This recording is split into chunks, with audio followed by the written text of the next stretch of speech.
মম kitchen থেকে আপনাদের সবাইকে নমস্কার। পৌষ মাস শেষ হতে চলেছে, এখনও মূলো ঘন্ট খাওয়া হয়নি। আজকে আমি আপনাদের একটা মূলো ঘন্টর রেসিপি শেয়ার করছি।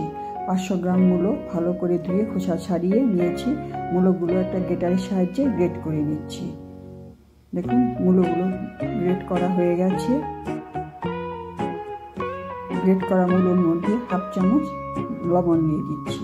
লবণ দিয়ে মূলোটা ভালো করে মেখে নিচ্ছি। মেখে 10 মিনিটের জন্য রেখে দিচ্ছি। তখন মূলোর থেকে অনেক জল বেরোবে।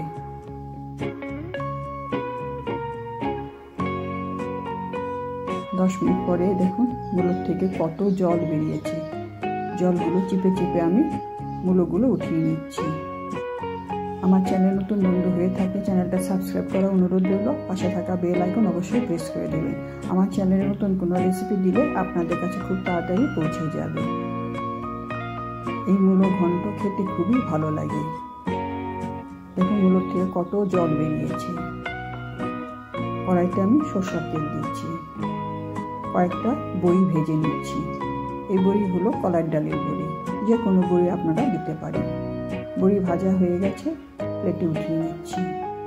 ওই তেলের মধ্যে 1 চামচ কালো জিরে, একটা কাঁচা লঙ্কা ফোড়ন দিচ্ছি। গ্রেট করে রাখা মূলোগুলো দিয়ে দিচ্ছি। সামান্য একটু হলুদ আর সামান্য একটু নুন, কারণ কি নুনটা আমি মূলোর মধ্যে আগেই মেখে রেখেছিলাম। ভালো করে নুন হলুদটা মিলিয়ে নিচ্ছি।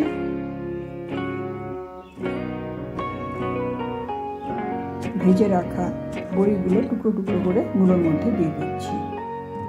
ভালো করে মিলিয়ে দিচ্ছি। লো টু মিডিয়াম ফ্লেমে 3 মিনিটের জন্য ঢাকা দিয়ে দিচ্ছি। 3 মিনিট হয়ে গেছে, ঢাকা উঠিয়ে নিচ্ছি। আর ঢাকবো না, মূলো সিদ্ধ হয়ে গেছে, জলও শুকিয়ে গেছে। হাফ চামচ চিনি দিয়ে দিচ্ছি। একটা কাঁচা লঙ্কা চিড়ে দিয়ে দিচ্ছি। মূলোটা আমি এইভাবে ভেজে নিচ্ছি। যারা মূলো খায় না তাদেরকে এইভাবে মূলো ঘন্ট বানিয়ে দিলে বুঝতেই পারবে না এরা মূলো ঘন্ট খাচ্ছে। একটু ধনেপাতা দিয়ে দিচ্ছি। ধনেপাতাটা ভালো করে মিলিয়ে দিচ্ছি। মূলো ঘন্ট রেডি হয়ে গেছে, প্লেটে নামিয়ে পরিবেশন করছি। আপনাদের মূলো ঘন্ট ভালো লাগলে লাইক করবেন, কমেন্ট করবেন।